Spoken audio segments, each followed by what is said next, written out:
Hey, y'all, it's your girl Claudia Jordan. We are back with TGIF. We're here to spill the tea and break down the biggest headlines in the news and on social media. So sit back, relax, and get ready to sip this hot tea. Please welcome Al Reynolds. What's up, Al? Oh, you're on mute. We can't hear You can tell I pay attention to the directions. What's up, Claudia? you. Hey, how are you? Looking nice and Thank dressed you, thank up. you, thank you, thank you. Oh, happy Monday. Thank you very much. Thank you. And please welcome Armand Wiggins. What's up, Armand? What's going on, y'all? I'm good. How are you guys? Good. I can't wait to hear about your weekend with all. It's your boyfriend's birthday, and your family came in, right? Me? Oh no! So it's one of my boys, like one of my homeboys' birthday. Okay. Mom actually came. It was a long weekend. It was great. We went to the beach. We went to brunch. We just did a lot of things. It was a long weekend, but I had fun. We should show pictures of how our weekends were. Well, Claudia would be always on a plane. I am actually bummed I didn't think about this. I had a really hard day today. My mother is in the emergency room today, and I actually fainted today. So I'm kind of having a rough time today, but I need y'all to laugh today. But I will say this, I wish I would have, I'll do this for tomorrow's show, provide some photos from the prom we had on Saturday. I was on set, but it was so rewarding and beautiful. I mean, the girls that came in with low self-esteem and didn't want to take pictures and didn't want to even like walk with their heads up, like they were kind of like shy like this, the entire demeanor changed. And when I tell you, it was one of the most rewarding things to see the difference that just, 3-4 aunties coming in and kind of just showing some kids that you kind of give a damn about them, and it felt really good. I cannot wait for our next prom on May 4th. So shout out to Pinkston High School, Coach Stovall, all the beautiful young ladies and the young boys that we hooked up. They were suited and booted. They got their hair twisted and lined up. It was such an amazing thing. So please go to the Prom Closet page on Instagram and check that out. Al, did you do anything this weekend? Well, it was my Black Alumni Weekend at the University of Virginia. So I did that. You definitely have to go on my stories on my IG page, everybody. It was fun-filled. We had a great time.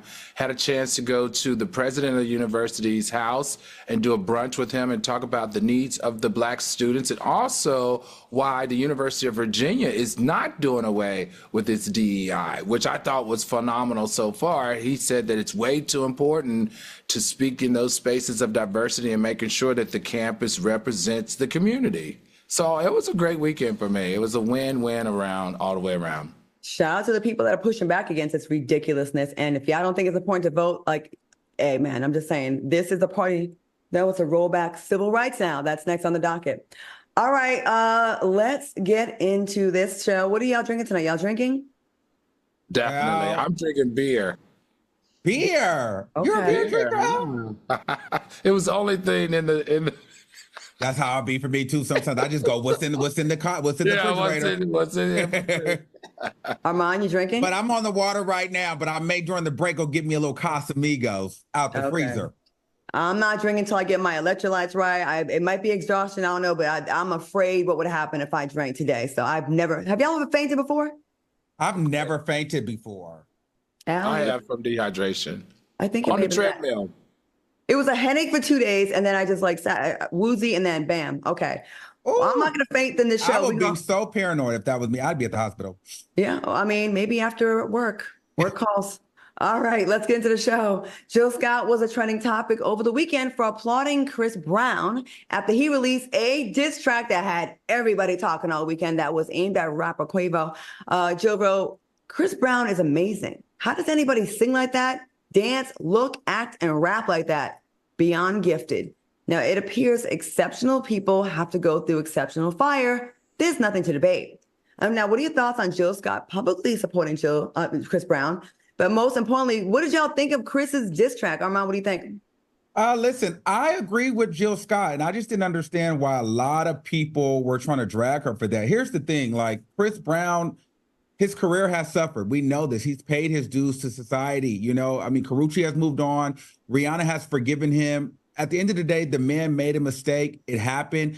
And it doesn't take away from how immensely talented he is. He's a great basketball player, a great singer, a great rapper, a great artist. So the man is talented. So we can't take that away from him. Now, as far as, the beefs with Quavo, I'm like, it's gotten really, really spicy. And, you know, we got to bring my girl into it because I feel like Nicki Minaj is the reason for the season. She put that big foot on the floor and told Megan to get on your good foot.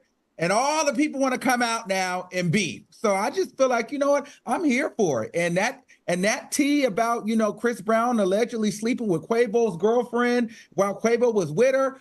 Sweetie, was it you? What's the tea, baby? Were you sleeping with Chris Brown while you were with Quavo? The people want to know. You got to clear that up. Breaking news, Quavo just responded to Chris's diss track in a newly released song and said, "You've been bleeped up your whole bag when you punched Ree in the face." Quavo proceeded to call him a crackhead, Michael Jackson, and said, "Bleep, you better beat it." Al, what are your thoughts on this? Well, I got to tell you, this is what I like about the diss track and the beef. This is how I remember when I was coming through. If you had an issue with another co-worker or another rapper, you took it to the tracks, you took it to the booth. You went into the booth, you rapped it out, and you put it on a song. And I like seeing this. I like this better than going on social media. I like this better than going on IG Live or Twitter or any of those other platforms talking junk about each other. Get in the booth and rap it out. That I like. Now let's get to the Jill Scott issue. For me, I don't know why, but for me, I've always looked at Jill Scott as being for the black woman, pro-black woman, pro-woman. So for me, it was very awkward to see her stand up and praise someone. And it's just not Rihanna. I wish people would really just state the facts. It's not just Rihanna. It's not just Karrueche. He has a long list of offenses of things that he's done towards women. So it's awkward for me to see a black woman who I have seen her entire brand, her entire time in entertainment being for the rights of black women and pro-black women, to stand in this space and applaud someone who has not been and has a history of not being the nicest to black women. If I just separate the diss track from the meaning behind and, you know, Chris Brown's past and all that, you know, we're going to keep on bringing it for the rest of his life, I suppose. As far as diss tracks go, it was great. He did his thing, and I'm not giving it to Nicki. I'm giving it to Megan is the one that actually kicked that off, Armand, if you really want to do it. And Nicki spiraled for $40 and said half the stuff on her song and before. So I wish she would have waited and kept it on the wax, because that's what I'm talking about. To Al's point, when they do take it off social media and then put it in a song, we can look at it more as art instead of just like someone spiraling. It doesn't make you look as nuts. I just feel like, I just want to say that real quick. I think that I like that I hope it stays on wax. I hope it stays on an album. I hope it stays in the booth and it doesn't go into the streets. But unfortunately, these things do tend to bleed off because ego is a hell of a drug. And I don't think this is going to be over. Sleepy said, please, people need to stop tripping. Riri was beating his butt first, and he responded, okay. And Big Johnson said, Armand, Megan body Nicki. What are you talking about? Okay. Ivana said, is Chris Brown never going to be forgiven? Okay. And DJ The Truth said, so anytime a celebrity brings up Chris Brown, they have to castigate him due to his past. How primitive. And one last comment there saying, Nyla Jones said, two things can be true at once. Chris is abusive and he is talented. Extremely talented. There's no denying that. As far as diss songs go, Chris, that was, I guess, because coming from an R&B singer too, right? It's not like he's a rapper per se. So I think that's what made it even more shocking that he made a better rap diss than a lot of these rappers did.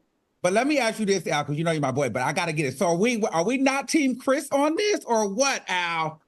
Oh, Team Chris on the diss track? Or no, even with the support though. So you like, no. Only thing that I'm saying is what made me feel awkward was if we're gonna, especially Jill Scott has always come across as kind of like a pro-black woman. Like, you don't beat on black women, you treat them like queens, you don't put your hands on them. It's like she sung about all of this. She talked about love, black love, men treat your women like queens. So just to see her speaking to this space was awkward. It was awkward.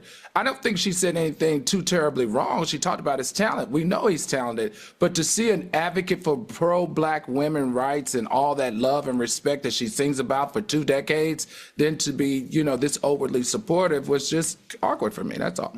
He did have a bar. Chris actually had a bar about Quavo beating up women in the elevator too, which I thought that was kind of interesting. Like, he pointed out that Quavo was putting hands on women and saying that he was against it. So we'll see where this goes. I don't think this is the last we'll hear of this, and we got to check out Quavo's song when we get out the air. Speaking of diss tracks, Kanye West inserted himself in the chat and released a song shading Drake and J. Cole. The rap mogul stated, y'all so out of sight, out of mind, I can't even think of a Drake line. Play J. Cole, get the bleep dry. First, the female rappers were beefing, and now it's the fellas following suit. What are your thoughts, Al? Oh my God. You know, anytime Kanye steps into the chat, it's always going to be he's swinging for whoever's getting the most attention across the board. I'm pretty sure and can be safe to say that he's not feeling Drake and all of his success considering what he's going through with his professional career. So I get it. I can't say that I don't like it because I just said I love it when the guys take it to the booth. And that's one thing we know Kanye definitely does and is most consistent with is taking it to the booth. Now, do I agree with everything that he's saying? Absolutely not. But I do like the fact that he's saying we're going to take that out of social media and we're going to put it in a booth. Okay, Armand, I know you're a Kanye fan. What do you think? I love Kanye, but I just think that we're not as interested because we know Drake and Kanye don't like each other that much. Right. And I don't think that Drake really cares about Kanye in that way. And it's kind of like, Kanye, you weren't in this one, bro. You know what I'm saying? But, we'll take it because it's who you are. You're Kanye West. So we'll take it because everybody's at Drake's next right now. But what I do want to say, when it comes to these men, you have Rick Ross, throwing shade online at Drake, everybody coming at Drake, everybody responding. I just think that we need to keep the same energy when it comes to this beef. We all love the drama. We love the rap beef, and we don't call these men unhinged. We don't say these men are spiraling out of control like we do when Nicki Minaj is coming at these girls or when these girls are rapping. So I think that we need to keep the same energy for the men as we do the women because, again, Claudia, I know we don't agree on this, but I feel like Nicki Minaj set the tone for 2024. Hell no, you are bugging. Get off her. You are on her strap so hard. Yes, she did. Tell me how she did. Now you back on Nicki. Tell me how she didn't. When Nicki Minaj put it like that. Hold on. Okay. Yeah. So when Nicki put it on the floor like that, everyone was trashing her. Everyone was celebrating Megan Thee Stallion for being quiet. And Nicki was unhinged. And Nicki was a mess. She's a drama queen. She didn't want to see women be successful. And now you have women and men and everybody and their mama wanting to battle it out and put it on the floor. But before, people are looking at Nicki, this is not a good thing for you to do. You're unhinged. You're messy. Now everybody wants to beef and put a name to it. Can I go now? Mm-hmm. Okay. No one is calling Nicki Minaj unhinged for the amazing stuff she does in the booth. Let me be very clear and spell it out for you so it's it's clear for you to understand. The problem about her being unhinged was off the records, on social media, acting nuts and saying all that weird stuff. That's where it was weird. I wish she would have saved all of that and just put it on the album because then people can't say she's unhinged. It was the off the album stuff that was giving very much unhinged. And it's not even an argument, Armand. I'm not going to argue with you about that because it's not even an argument. I'm not going to argue with you about that. If you say that, then you're clearly not giving an honest opinion because that everyone knows that was very weird. Now, to give Nicki credit for rap beef is like, are we just going to ignore the whole 30 years of hip hop? There was always beefs going on. She did not kick off rap battles. That is, I get you want her to like you. I get you're a fan of hers. I get you want her to unblock you. So let's be very clear. Let me finish. Y'all gonna stop interrupting me on the show. We're not doing that anymore, okay? I let y'all talk. Y'all gonna let me talk. Let's not give credit where credit is not due, but I will give credit. When she gets in that booth, she is a monster. She outshined men on Monster herself, and I give credit. So please hear me when I give her credit. I don't hate her, but I'm honest. And I think when people are honest about your faves, it comes off as hate. I do not hate her. She's a bomb rapper, one of the top rappers, not female, one of the top rappers in history. But I don't give credit for just, oh my God, she said hi. That's what a bar. I just don't do that. Okay, I guess we're gonna agree to disagree. No, I just think she set the tone for 2024, not all. No, Cat Williams set the tone for 2024. If we're being for real about it. Okay, moving on. Baby T agrees that Bigfoot was a mess. Very corny. I agree. Wow, Armand, you are haters. You have to stop hating so hard. I know Nicki. You hate on Megan. You hate on Cardi, but you used to love them. You mad at Nicki. I used to watch you. You're mad at Nicki. I know, Claudia. I'm not mad at Nicki, but you're certainly mad at Megan and Cardi, and you used to love them. Nicki must have got in your DMs and dragged you, and you've been mad ever since. I didn't hear what you said. Nicki must have gotten those DMs and. Who got in my DMs? Nikki. She must have smacked you She's up. never got in my DMs. I have met her, unlike you. I have met her. Okay. Coming up next, Kevin Hunter threatened to expose Black Chyna, and later find out which allegedly music group reunited. We will be right back. Keep it locked. Put some flames in the chat if you're enjoying the shenanigans already. We'll have more for you. We'll be back.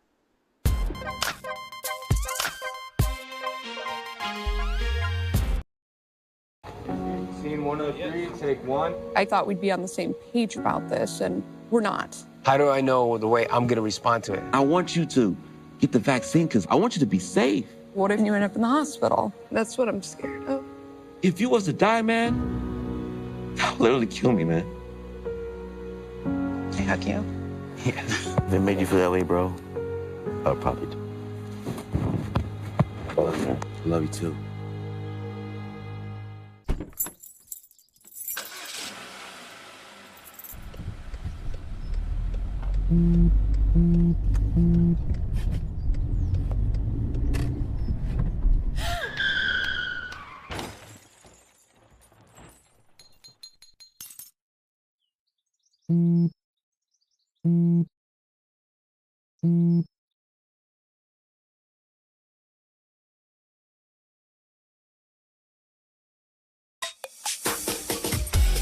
This one's for the real ballers and shot callers, the sisterhood of women in tech. They're discovering cures, building apps, and programming the blockchain. They're CEOs, worldwide hustlers who can make it rain. They're tearing down the old boys club and seeing big gains. Because when women in tech come together, you know they make that change. Freedom. It's at the core of who we are. The freedom to live without fear, to jog where we please, to wear a hoodie. The freedom to breathe. Before we celebrate the freedom most Americans have, we must fight for the freedom all Americans deserve. Because all lives can't matter until Black lives matter.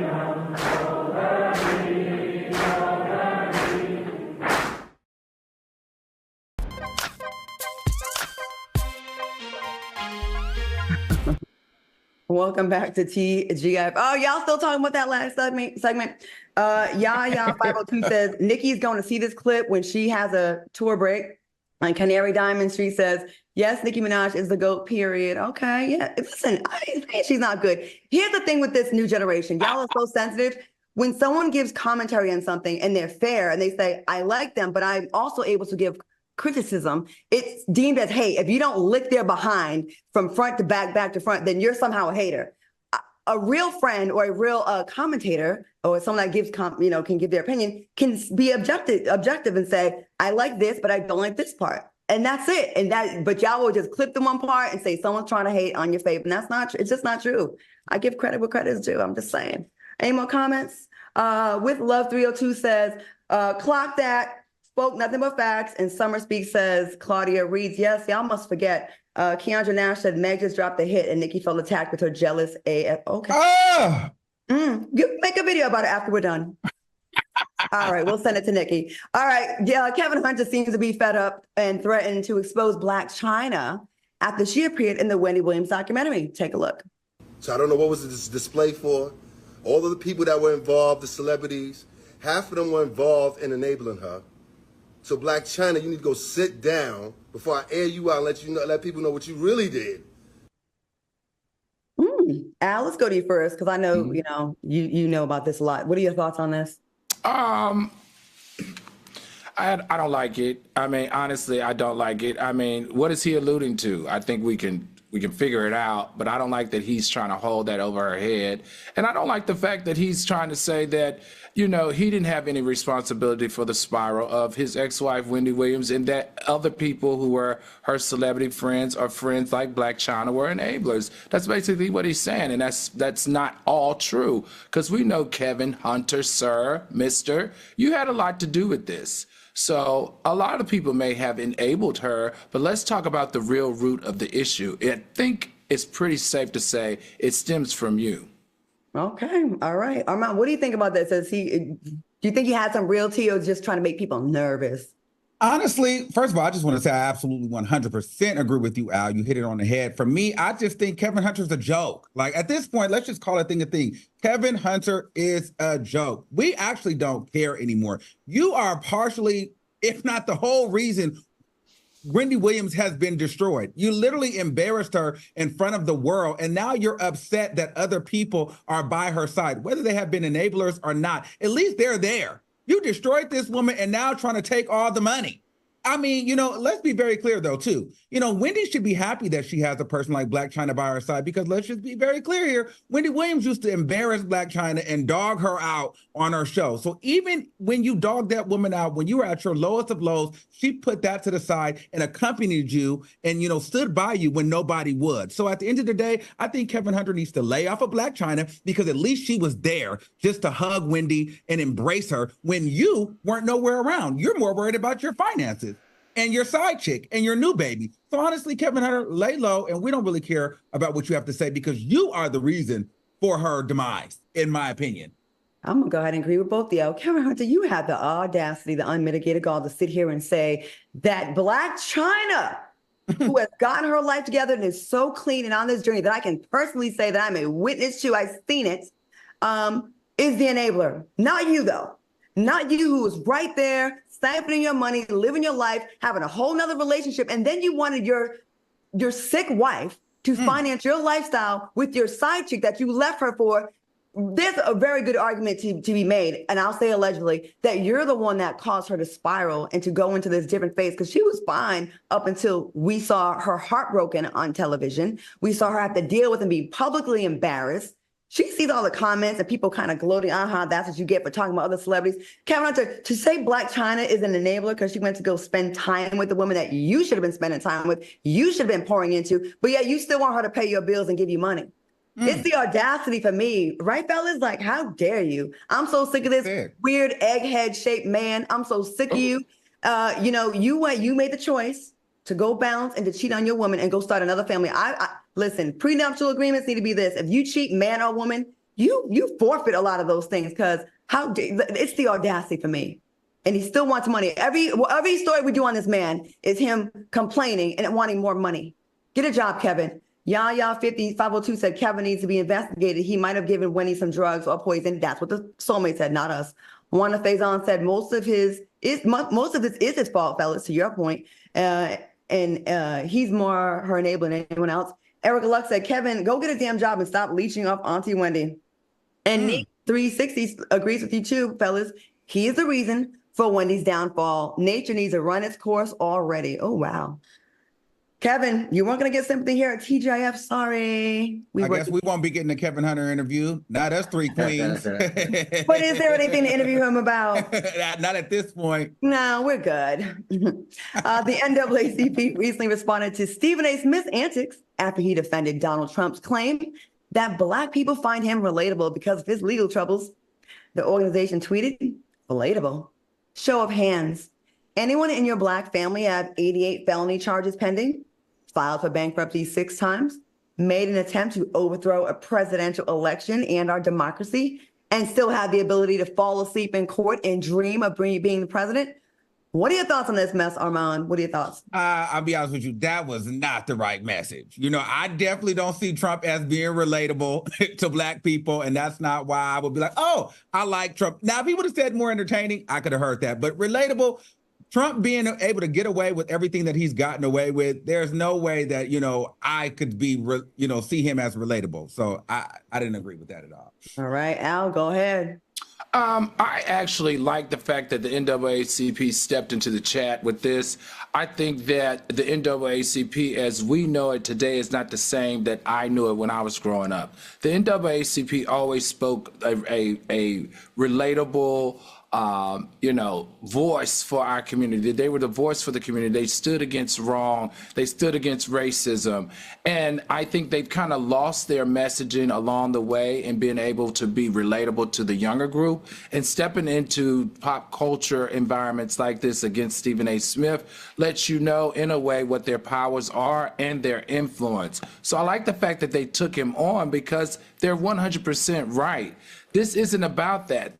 This conversation is about a person, a thief, a fraudulent person, a person who paid for porn stars, a person who mishandled classified information, a person who obstructed justice. And we cannot ever get off topic in messaging when it comes to that. This president is fraudulent. This president is not good for America. And I like the fact that the NAACP stood on the other side of the table against Stephen A. Smith in this dialogue. It speaks to their finger being on the pulse more and understanding what we, the young people, or we, the new voters that can make a difference, need to do to stop this man from being president.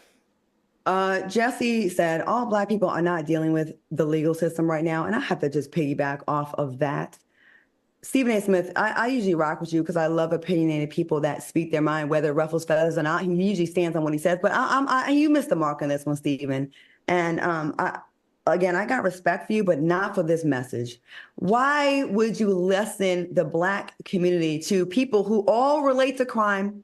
I've never been arrested. I've never had crimes. I've never had charges pending against me. I've never had legal issues like this. I may be late on some tags or, you know what I'm saying, some stuff like that, or a speeding ticket. But to say that crime and Black people go hand in hand, it's almost like when they say, oh, you talk like a white person, you talk white if you speak in an educated manner. I'm not giving that to white people, that they're the ones that are crime free and we're not owning crime. We don't own crime, America, and stop making criminal justice about Black people. Yes, we suffer the most from criminal injustice, but to sit here and say that Black people have, we own the rights to crime is very much a slap in the face. Like, what are you trying to say? That is playing to the lowest common denominator of us. Do we have issues in the Black community with crime? 1,000%. Do white people have issues with crime? 1,000%. So much so that the last president has 91 charges. I'm sorry, 88 charges, 87 charges against him.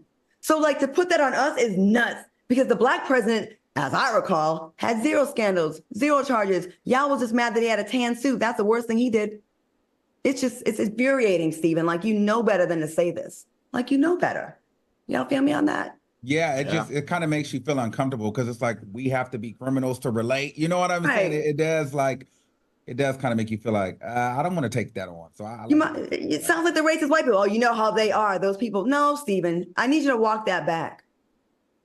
Oh, I wanted to make a joke so bad about it. I'm not going to. But I think maybe he was trying to allude to the fact that, you know, how we get wrongfully accused, kind of trying to play off of Trump saying that this is all lies and this is not true. So he's being wrongfully accused of these things. So it's saying like, you know, Black people go through this too. But I just don't like it because then got Trump feeling like, you know, Black people relate to me. I'm the Black people's president. And it's like, no, you're not the Black people's president now because you're going through the court system and the legal system. Like that kind of made me feel weird. You know what I mean? Now you represent Black people because now you're going through the judicial system. Like, I don't know. I didn't like that. Princess said that's why his hairline is receding. And Marsha T said, Stephen A. Smith, don't talk for the Black community. And Robin Rich said, if a Black person did what Trump said, they'd be under the jail. And MK McGee said, NAACP is on playing with the read. They are. Thank you. And I hope you do more of that because we need to get, like you said, Al, the youth back in the fold and kind of taking a cue from their page, a page from their book. All right. We have an update on the man who drenched himself in an accelerant and set himself on fire outside of the courthouse where Donald Trump's hush money trial took place. Well, after being rushed to the hospital in critical condition, it's now being reported that he has died from his injuries. Any thoughts, Armand? Can you believe this? Setting yourself on fire for this man? It's a cult.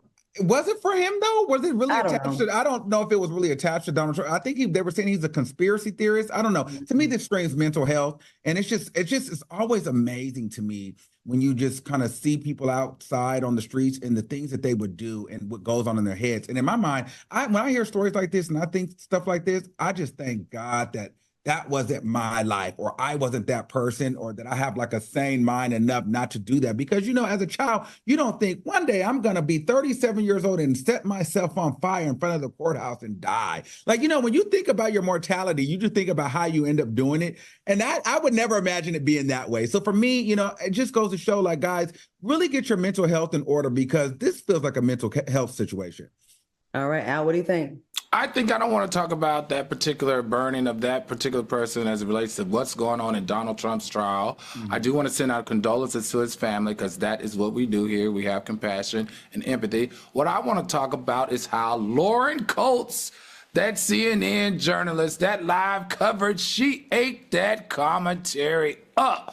Play by play, bit by bit. She did not miss a beat.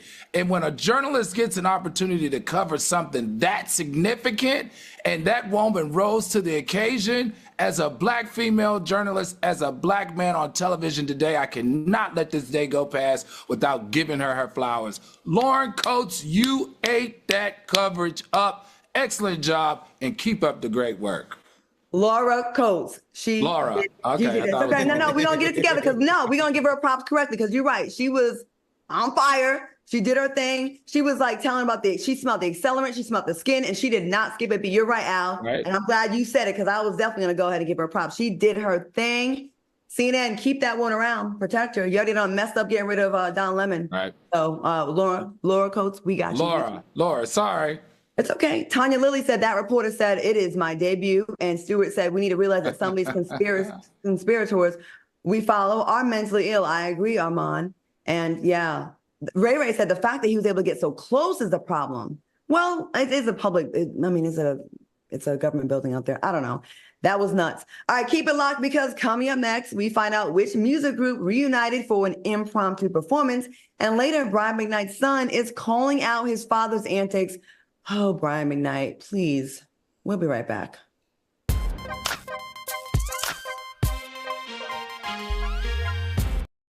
TGIF. Can you imagine 30 million people walking around sexually frustrated because they can't get to their porn?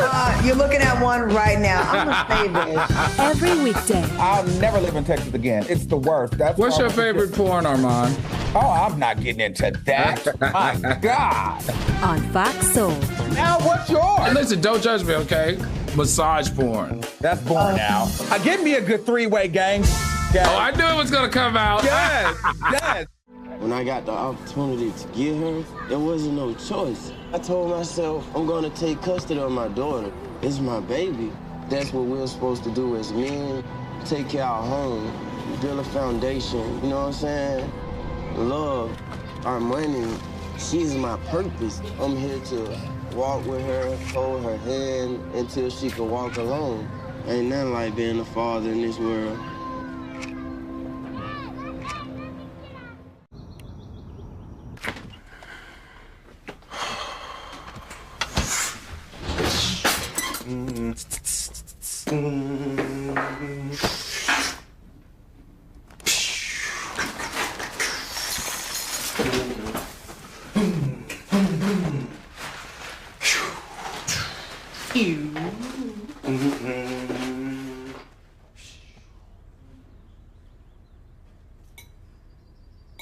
My mother was always very familiar with her neighborhood, but one day she stopped at the stop sign for much longer than usual, and she didn't know whether she should go forward or turn, and she wasn't even really sure where she was at. It was very unsettling for her. I felt so much better after my son told me, Mom, I don't want you to worry or be afraid. I'll be there for you, and we'll figure it out.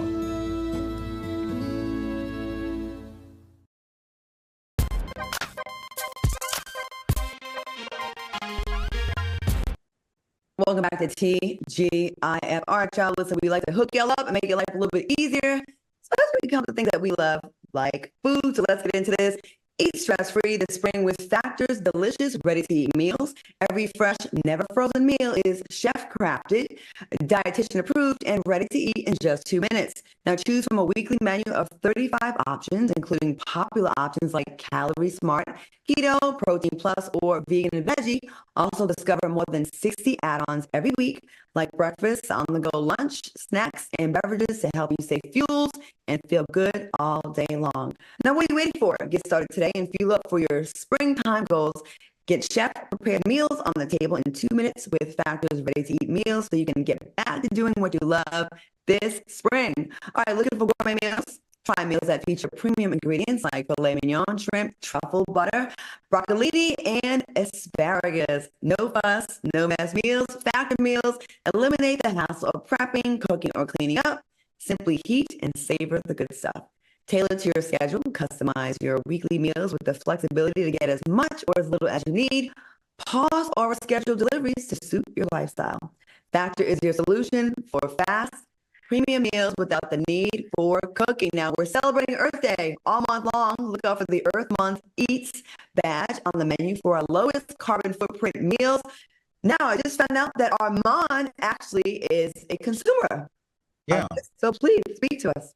I like Factor. So when I first started with Factor, it was during the pandemic because I was gaining a lot of weight and I was trying to figure out like, how do I lose weight and how do I cut weight? And I really wasn't going to the gym like that.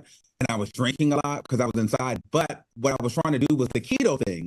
So I ordered a bunch of Factor meals and they were actually really good. And what I like about them is I didn't have to add a lot of seasoning. And then two, it was interesting mixes that things that I necessarily wouldn't do or put together as a meal, and then I would find myself liking it. Like I think they had like this pork chop, but it was like an apple gravy, like it had actual apple chunks in it. And in my mind, I'm like, let me try this. And then when I tried it, I was like, oh, this is good, you know? So I wanted to start trying to make stuff like that on my own. So a lot of the meals, like you'll see them as one name, but they always have an interesting mix on how they curate it. And it's very flavorful. I like it. And it comes to you quickly and it lasts. Even if you don't eat all the meals in a week, like they don't go bad. Like you can freeze them and you can throw them back out and cook them and they taste fresh. So I actually really, really like that.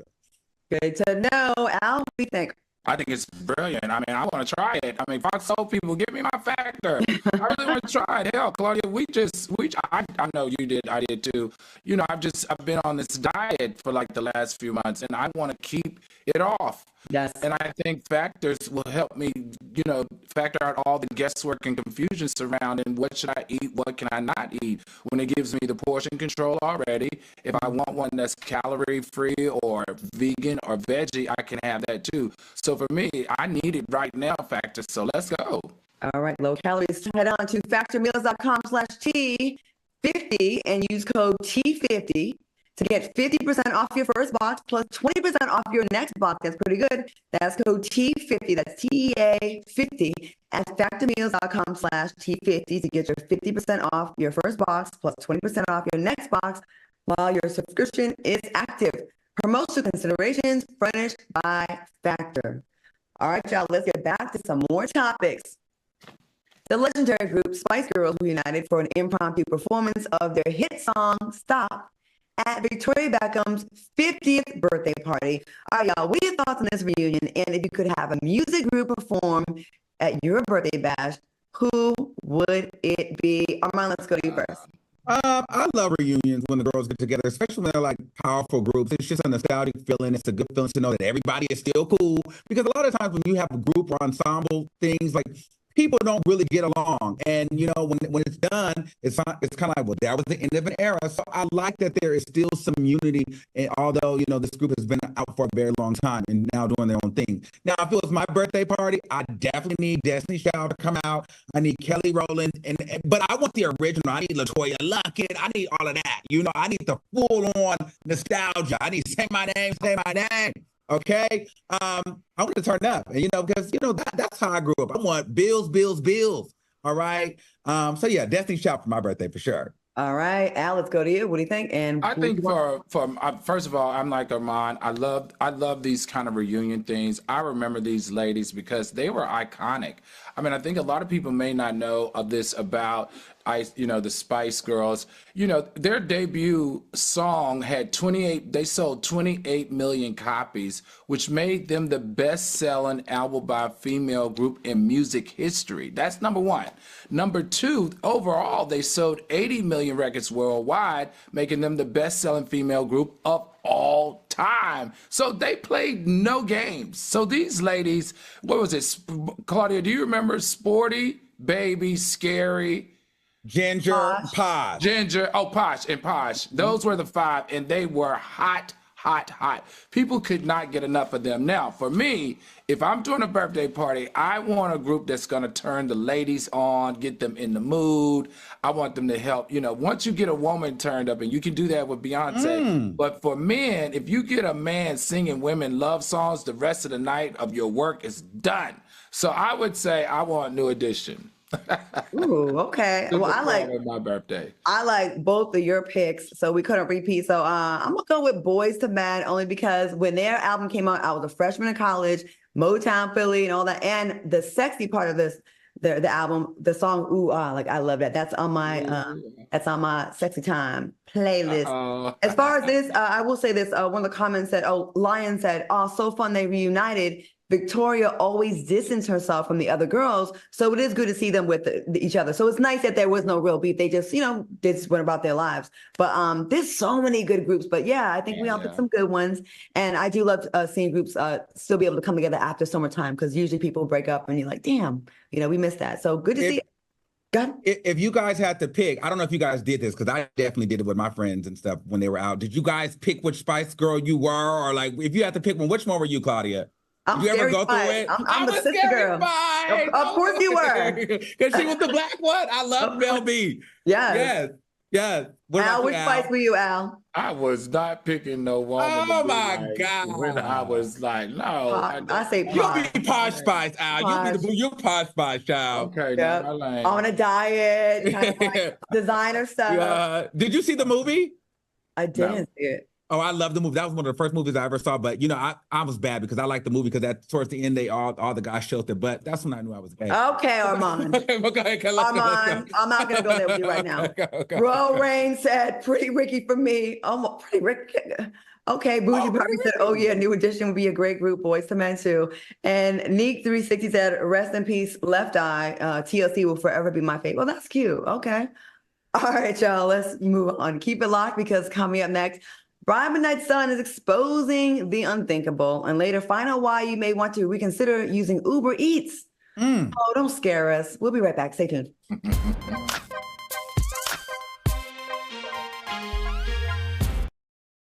You know how to fry chicken? No, I don't. You ain't got no. Give me that black card back. TGIF. It's not about blackness. I don't make any fried foods, okay? Boo! The chat is going in about this fried chicken. Lynette19 said, "I am blackity black, and fried chicken is not my favorite go-to meal. Stop with the stereotypes, okay?" Live and interactive. Oh, Al, you don't even cook, please. Fried chicken, fried fish. Come on, baby. On Fox Soul.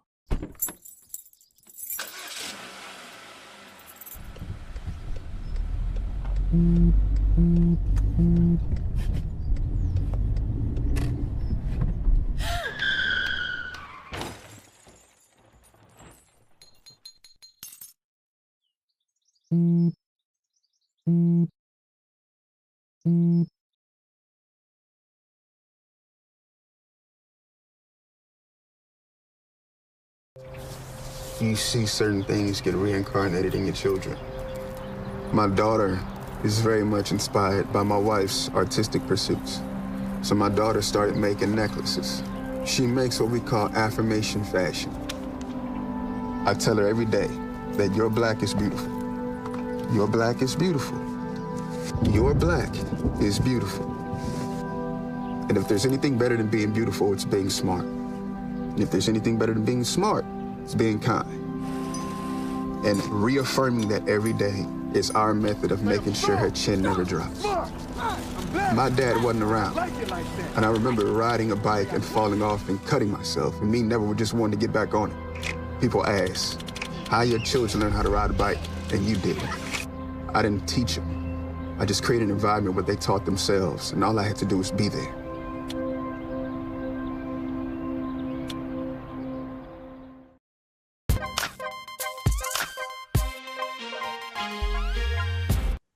Welcome back to the show. Shout out to the soulmates in the chat. We have 3,600 y'all in there tonight, so thank you very much. Put some flames in the chat if you're enjoying our show.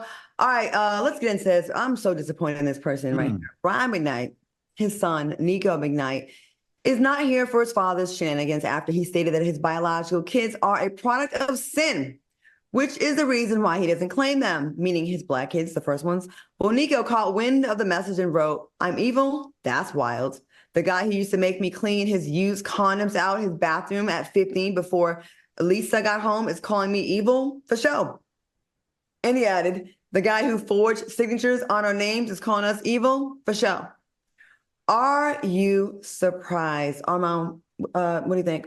At first, I didn't even really know what to think because I was just so disgusted. Because first of all, the cleaning out the condoms at 15, I feel like some of that has to be illegal. Like that sounds like a harassment or assault in some way. It has to be somewhere down the line.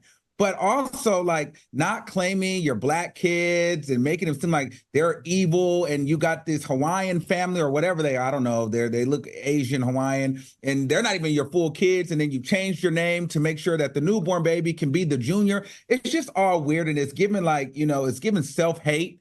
It's really disgusting. And let's be very clear here. I don't like when parents, try to make it seem like their offspring are evil. You brought these kids into the world. You made them feel this way. You should be a parent no matter what. You don't call your kids evil. So I just think it's really disgusting. And I just cannot support Brian McKnight. And he's giving like a pick me. He's giving like a coon. I don't like it. I don't like it at all. It's sad. Al, what are your thoughts on this? I'm disappointed. I'm disappointed because this is not the Brian McKnight that we were sold. This brand of Brian McKnight is not anything we knew about. And I think if any of us had caught wind of this Brian McKnight back in the day, we wouldn't have supported him so much. And so that's where the rub is for me, because Brian McKnight he was one of my legends. He was one of the ones that always blew the door down. I mean, he was the one with the great songs. Like, if I knew that there was all this underbelly of how do you pretend like 4 of your kids are not your kids, or you don't want to love your kids, that's just wild to me. And I'm gonna tell you another thing, Claudia, and I've said this before, I'm definitely not very fond of his wife either, his current wife. Because if you can allow a man that you're married to and made kids with, pretend like the 4 he made before he got you, and for you to watch him talk to those 4 he made on social media or in the public in this way as a mother, what does that say about you? So I'm just disappointed with that whole situation over there. And I know, people can say, oh, well, you don't know the ins and outs. I don't, but I know what he's bringing to the group chat and exposing to me, and not claiming 4 of your kids that are yours, that you made with your X chromosome or Y chromosome, whatever it is, it's just not right. And for a wife to sit next to you and support it, it's double not right. Absolutely. I worked with Brian McKnight on Celebrity Apprentice, and we had to go up against each other. And then when we got back, I'm gonna give y'all some tea right now. When we got back, he was definitely trying to holler at me. He was like, we should fill out, I'm gonna send you 50 questions to answer. I was like, I'm not doing this. I'm not doing homework to date you. And I'm not even interested. Something in my gut back then, before any negative stuff about him came out, was telling me like, something is off with this guy, and I'm glad I went with my gut, because this right here is so evil. And I just got some tea. One of my friends who was a friend of the family, now I'm going to say allegedly, I'm going to give y'all some tea here. On top of all this, Brian McKnight's son, Nico, is suffering from cancer. On top of everything his dad is doing. If you have a son and is very ill, is this what you do? This is Nico's 2nd or 3rd round of chemo. I know the family, and it's sad. I'm going to say allegedly because, till Fox Soul can confirm. But this is a friend of the family who saw the tease, sent me a text and said they wanted us to include this in the story. So I just want to let y'all know, Brian McKnight, if you don't have love for your family, your kids that you created, I won't say it's fine. But if that is the case, at the very most, just shut up. Just don't talk about them. But to go on an active campaign, it's seeming like you're trying to hurt these kids. Every few months, we're doing a story on I hate that we can't cuss anymore. We are doing a story on you and how you're abusing your kids. Now your kids are abusing you. How you are abusing your kids. First, you made those disgusting comments about your daughter and those sexual comments about your daughter. She sued you and won, okay? Took less money. Now you're saying your Black kids are a product of sin. Was it a sin when you was having your 15-year-old child clean out condoms when you was fornicating with somebody else that was not a wife? Was that a sin? Because that's a sin. Not these kids you brought into the world. Why do you insist on hurting your Black kids and protecting the white with the mixed ones? It's giving self-hate, and it's giving hate of your children. And guess what? That's why I know for a fact, because I work in the field of booking groups, all your bookings got canceled a couple years ago. All of them. They all went dry. So you can have one last cry as your paychecks die down and dry up, because that's what you deserve. You do not deserve any help and love from the Black community. And that wife, to piggyback up what Al said, how dare you sit by and let this man disrespect his kids? Because it's their kids right now, and it's going to be your kids in the future when he gets another fetish. Maybe he's gonna be off Asian women and he'll be on white women. He'll be like, I don't like those kids. Because this is a man that's giving flip-flop. Brian, you are as raggedy and as unattractive on the inside as those wrinkles on your forehead. And we're gonna move on. That's it. Moving on. Oh yeah, he documented his journey, so it's okay for us to speak on the son. I don't want anyone to think that I'm giving some tea that wasn't supposed to be out there. I was given permission. But yeah, he did document his journey through chemo. Shame on you, Brian McKnight. And I dare you to clap back because we got some more for you. Rapper Chingy claims that he lost everything after transgender influencer City Starr lied about him being intimate with them. Take a look at this clip provided by TMZ. To be honest with you, man, like it was spilt milk and I lost a lot from it. That person gained. I'm not gonna hold on to something. It is what it is. Apologize, cool. I'm going this way. Let that individual do their thing, and a lot of stuff, man. But that situation, that hurt my career. City Starr caught wind of the interview and wrote, I was very apologetic and I took accountability. I was looking for attention at the time in my life and to get known because trans women were not looked at for anything but negativity. And she added, I'm a good person at the end of the day. There's nothing more I can do. What are your thoughts, Al, on this? I mean, it's just sad. It's sad across the board. And this is why you have negativity around the trans community. In some instances, it's when, unfortunately, this bad apple makes the whole group look, suspect, right? And when it comes to sharing and lying and all of that, I really am very interested in knowing why Chingy did not sue her for defamation. Because he clearly stated that he was in talks with Interscope Records to do a deal with them, and that deal was dropped because of all of this negative media attention that he got back in 2009 surrounding the trans relationship with the trans lady. And we know that there's two types, right? There's slander and then there's libel. This is definitely slander per se, and he could have gotten paid for that. I don't know why he didn't sue her. I've been dealing with this stuff. My lawyer said, it's really hard when you're a public figure because they get away with a little bit more. But I agree with you, Al. I'm like, that definitely should have been a lawsuit. Armand, what do you think about this? I just think that, Chingy's a stand-up guy. I hate that it happened to him. And Sydney Starr was definitely, trash for that. It's no shade. And at the end of the day, it's easy to apologize now because you got what you wanted out of the deal. You know what I mean? You got the clout. And I think that, issues like this is the reason why it makes it hard for a lot of straight people and for them to accept gay people and transgender people, because it always looks like there's something messy surrounding us. And so I just think that we need to be more cautious about how we try to make it to the top, especially when you're transgender, because if your first idea is to expose that you're sleeping with a man, then don't cry online when people call you a man. Because if you're transgender, there should be nothing. If you're really a woman, there should be nothing to expose. All right, and I'll leave it at that. I agree with you. I want to know what that means. That means if I'm a woman, I'm a little slow. I'm not trying to be funny. If I'm a woman, if I want to be viewed as a woman, why is there a sensation around me sleeping with a straight man? If I want to be respected as a woman. Exactly. It's like kind of unfair. Like I'm a woman in all other areas, but then when I'm mad at you, I'm a man and I'm gonna expose you and embarrass you in society because we know how society looks upon men that creep like this. Sydney Starr, I talk to you sometimes on Twitter. I'm not saying we're friends, but we are cool. But this was not cool what you did. And yes, you did apologize. But the apology to me was nowhere near as loud as the offense. It really wasn't. And Chingy definitely was affected because even with this, people are still going to be like, yeah, well, maybe there's something more to it. And once a reputation is ruined, it is so hard to get it back. And some people never do. And again, I agree with you, Al and Armand. We want the trans community, and this doesn't speak for all of trans people. It does not. And I want to be very clear about that. And it should not. But if you have people with limited experience with a transgender person and then they see this, it does not help your community and the greater good. You are actually doing harm to your community in the long run. You're putting a negative vibe. So I'm glad you're apologizing, but I think you need to do more. Coming up, you might want to think twice before using Uber Eats. Stick around. We'll be right back.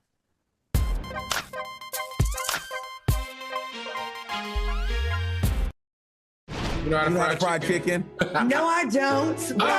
You ain't got no. Give me that black card back.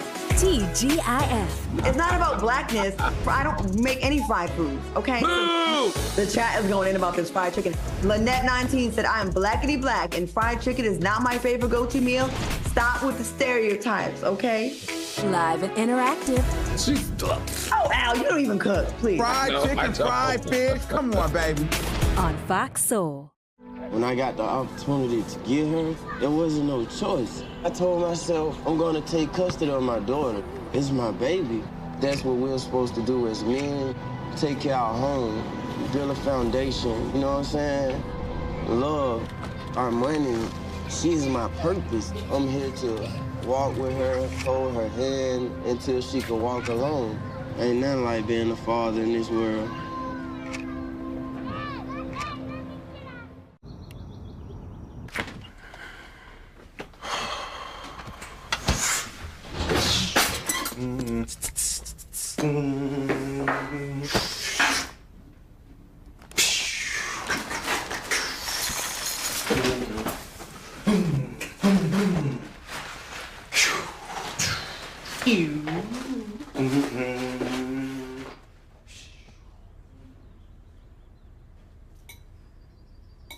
My mother was always very familiar with her neighborhood, but one day she stopped at the stop sign for much longer than usual. And she didn't know whether she should go forward or turn, and she wasn't even really sure where she was at. It was very unsettling for her.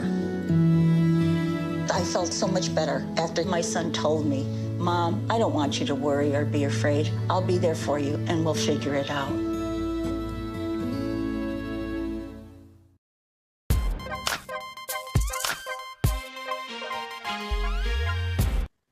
Welcome back to the show. All right, an Uber Eats driver was allegedly caught walking out of the restroom with his customer's order. Take a look. That is foul. Imagine your McDelivery order being in the washroom. That is gross. Does this make you want to reconsider using Uber Eats? Al, what do you think? Hell no. No. You still gonna order? That's because I don't cook. If I don't order, I won't eat. I'm gonna let a little tingle get in the way of my food. As long as it gets on the wrapping and not my food, I gotta use Uber Eats. I won't eat. I'll be dead. But this is nasty. It's nasty. It's cringeworthy. They got to do better. Especially, wait till you come back from the bathroom, sir. We know you're in a rush. We know you got to go. You got a lot of stops or whatever. But leave it on the counter until you come back from the bathroom. All right, Armand, does this gross you out? This is definitely disgusting, but I'm not gonna stop eating Uber Eats, especially if it's still sealed up. You get it. Like, I'm not really tripping because at the end of the day, before Uber Eats, I still don't know what they're doing in the back to the patties. I don't know what they're doing at the restaurants. I don't know if people's washing their hands all the way. That's why you pray over your food and you just hope for the best in any situation. It's no different, you know? So at the end of the day, we don't know what people are doing when they're handling our food, whether we're going to pick up the food ourselves, ordering at the counter, or getting Uber Eats. You just kind of have to go with it and hope for the best. So at the end of the day, as long as it's still sealed up, bring me my food. You gonna eat that food. I mean, I eat at taco trucks and the little hot dog lady downtown LA. Like, listen, give me that food. I know, right? You better give me my food. Gavin said that's what they get. Stop being lazy and get your own food. This is all the more reason why I want to cook. Not just this story, but yeah, you don't know. You can get a pizza, someone can put their fingers in it. They can do all kinds of stuff. So the older I get, the more stories we do, the more I'm like, I like that I cook at home and I like to cook. All right, moving on. Switching gears, Neil was spotted holding hands with two women and shared his thoughts on the legalization of polygamous relationships. Check out this clip from TMZ. Legalizing polygamy? I didn't know it was illegal. It's illegal. You can't get married, but you can obviously have more than one girlfriend. I feel like in the realm of love and romance, you should let people do whatever the hell they want to do. Yeah? Can't see how it's hurting anybody. Exactly. Do you think it should be legalized? Sure, why not? Would you fight in DC with the lawmakers? No, because to be honest, I don't need the government to tell me what it is I can and can't do. Yeah. It's my personal life. So. All right, we don't have that much time, but it should not take that much time to address this. What do you guys agree with Neil's remarks? Al, what do you think? I always say when I see somebody like this, Neil has seven kids, and if I'm not mistaken, it's 3 daughters. Neil, if this is really how you feel, would you mind if any of your daughters came home and said, Dad, I'm dating 2 guys? All right. Like polygamy? What do you think about that? I think go for it. I mean, people are doing it already. They're just not calling it polygamy. They're calling it wife and side chick. So at the end of the day, people are living like these lives anyway. So why not do it on the forefront? Ooh, the soulmates are shady. Desiree said, oh my God, Nia was so lame. And Ray Ray said he's doing this so we'll think he's heterosexual. He likes men. Hold up. He's got a lot of kids and he was married and he got 2 women. I want to thank my co-hosts, Al Reynolds and Armand Wiggins, for joining me tonight. Thanks for watching us on YouTube. Stay tuned for Fox Soul's Face Off. We'll see you back tomorrow. Bye, y'all. Have a good night, soulmates.